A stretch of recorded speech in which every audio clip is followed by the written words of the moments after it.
আসসালামু আলাইকুম সুপ্রিয় বন্ধুরা। আজকে আমাদের কাছে যে ছোট ছোট জিনিসগুলো রয়েছে এগুলো দিয়ে আপনারা কি কাজে ব্যবহার করবেন এবং এগুলোর নাম কি সেগুলো আপনাদের বলে দিচ্ছি খুব সহজেই। তো প্রথমেই দেখে নেওয়া যাক আমাদের সবার পরিচিত জিনিস এগুলো হলো স্ক্রু। তো আপনারা সবাই চেনেন এগুলো ছোট আকারের স্ক্রু, এগুলো ইলেকট্রনিক কাজেই বেশি ব্যবহৃত হয়। ইলেকট্রিক কাজের থেকে এগুলো ইলেকট্রনিক্স বিভিন্ন যন্ত্রপাতি যে রয়েছে, যেমন ধরেন ছোট ছোট পার্টস আটকাতে এই ছোট ছোট নাটগুলো ব্যবহৃত হয়। তো তারপরে আমাদের এখানে যেটি রয়েছে সেটি হলো, এটিকে আপনারা বলতে পারেন এটি একটি কানেক্টর। এখানে দুটো তার এটার সাথে একসাথে আটকিয়ে এগুলোর সাথে কানেক্ট করা হয় এবং একটা সেফটি, খুবই ভালো সেফটি দিয়ে থাকে, কোনো রকম শক এর দ্বারা লাগবে না। তো আমাদের পরবর্তী জিনিস রয়েছে সেটা হলো স্প্রিং।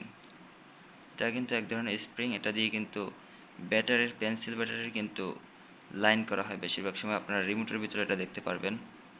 তো এটা হলো একটি স্প্রিং। আর এক ধরনের স্প্রিং রয়েছে, তো এটা হলো আর এক ধরনের স্প্রিং। এগুলো বিভিন্ন কাজে ব্যবহার করা হয়, বিভিন্ন ধরনের মেশিনারিতে এইসব স্প্রিংগুলো ব্যবহৃত হয়। তো আমাদের শেষমেশ যে জিনিসটি রয়েছে সেটি হলো এটি দিয়ে আপনারা সাউন্ড রেকর্ড করে থাকে। তো আপনারা ইয়ারফোন খুললে এগুলো দেখতে পাবেন। হামেশা এগুলো ব্যবহার করা হয় ইয়ারফোনের ভিতরে, যেখান দিয়ে আপনারা মাউথের যে অপশনটা থাকে সেখানে কিন্তু এটি ব্যবহার করা হয় ইয়ারফোনের ভিতরেও। তো যে কোনো জিনিসে যদি কথা বলার সিস্টেম থাকে সেখানে কিন্তু এই জিনিসটি ব্যবহৃত হয়ে থাকে।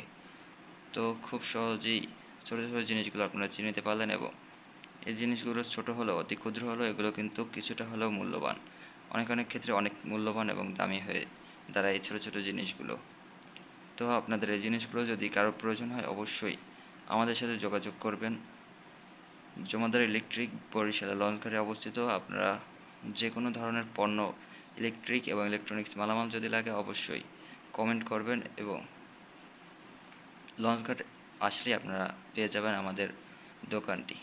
তো ভিডিওটি অবশ্যই ভালো লাগলে একটি লাইক করবেন এবং কমেন্ট করে শেয়ার করে আপনার বন্ধুদের মাঝে ছড়িয়ে দেবেন। ধন্যবাদ সকলকে ভিডিওটি দেখার জন্য।